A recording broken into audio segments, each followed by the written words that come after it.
দেশের রাজনীতিতে আর কোনো জমিদারি চলবে না। আগামী 12 তারিখ হবে লাল কার্ড দেখানোর নির্বাচন, মন্তব্য করেছেন জামায়াতের আমির ডাক্তার শফিকুর রহমান। বুধবার রংপুর, কুড়িগ্রাম ও টাঙ্গাইলে নির্বাচনী জনসভায় বক্তব্য রাখেন তিনি। বলেন, আগামী 13 তারিখ দেশে নতুন সূর্য উঠবে।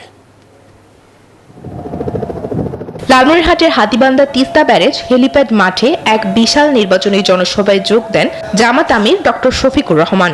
এ সময় তিনি বলেন, জামাত ক্ষমতায় গেলে যে কোনো বিনিময়ে তিস্তা প্রকল্পের কাজ শুরু করা হবে। তিস্তা হবে উত্তরের অর্থনীতির কেন্দ্র।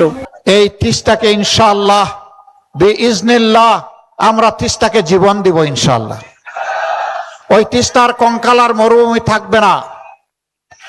এই তিস্তা হবে উত্তরবঙ্গের অর্থনীতির কেন্দ্রবিন্দু ইনশাআল্লাহ। একই দিনে কুড়িগ্রাম সরকারি কলেজ মাঠে নির্বাচনী গণসংযোগে অংশ নিয়ে বক্তব্য দেন জামাত আমির।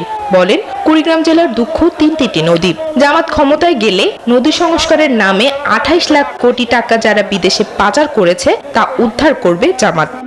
54 বছরের নদী শাসনে নদী ভাঙ্গন রোধের যতগুলো বাজেট হয়েছে সব তাদের পেটে হজম করে নিয়েছে। নদী সংস্কারের কাজ করে নাই। কুড়িগ্রামবাসী কথা দিচ্ছি, আল্লাহ যদি আমাদেরকে সুযোগ দেন, ওদের মুখের ভিতর দিয়ে হাত পেট পর্যন্ত ঢুকায় সব বের করে আনবো ইনশাআল্লাহ।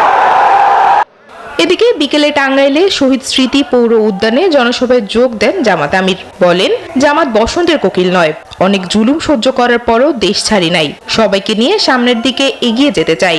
জেলে গিয়েছি, ঘর বাড়ি ছাড়া হয়েছে, অফিসে ঢুকতে পারি নাই, কিন্তু বাংলাদেশ আলহামদুলিল্লাহ এখনো আল্লাহ রেখেছেন। ইনশাআল্লাহ ভবিষ্যতে সুদিন দুর্দিন কি আসবে আল্লাহ ভালো জানেন। কথা দিচ্ছি, বাংলাদেশ ছেড়ে কোথাও যাব না ইনশাআল্লাহ। সমাবেশে প্রত্যেক জেলার প্রার্থীদের পরিচয় করিয়ে দেন জামাত আমির। বলেন, এটা কোনো সাধারণ নির্বাচন নয়, এটি নতুন বাংলাদেশ গড়ার নির্বাচন। তার হাতে আমরা আলহামদুলিল্লাহ। Text report, news 24।